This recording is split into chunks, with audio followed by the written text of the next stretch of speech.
Mustafa Murar owns this paint shop in the West Bank town of El Bire near Jerusalem.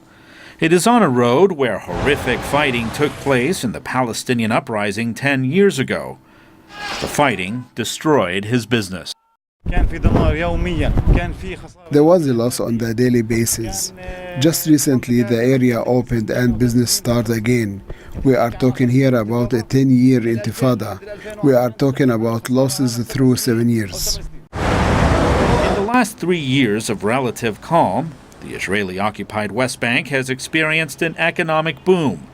Murar has been able to restock his shelves and get his business going again. He says negotiations in 2000 that neither side was ready for sparked the last uprising. Thinks neither side is ready now. The peace agreement, if they are based on a real peace, will be a good thing. But according to our experience with the Israelis, these negotiations will be fruitless. Many Israelis also believe the time is not right.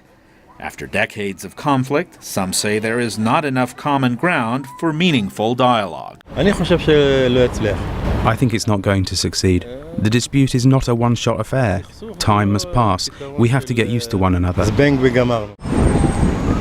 Israel says it wants security guarantees, a demilitarized Palestinian state, and an undivided Jerusalem under its control.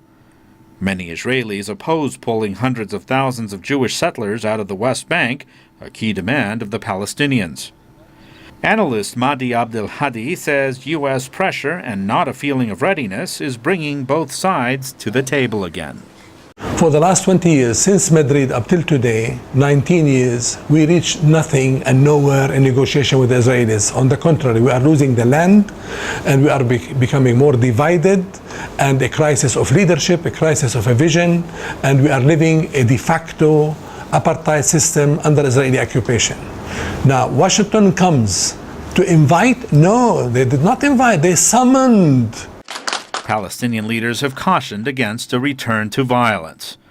However, Yaakov Bar Shimantov, who heads the Jerusalem Institute for Israel Studies, says the potential for renewed violence exists. Of course, there will be people who will say, look, if we shall not succeed with the political game, with the diplomatic process, let's try again the violence. And because of that, one of the difficult outcomes of a failure is returning back to the field of violence. Mustafa Murar says he, like everyone else, does not want war. My work would end, and the economic situation is linked to the politics. If the political situation is good, the economic situation is good, and the other way around. Murar, like other West Bank Palestinians, is afraid that if the talks fail, frustration over the occupation could once again boil over and destroy what he has worked to rebuild. Luis Ramirez, VOA News, Jerusalem.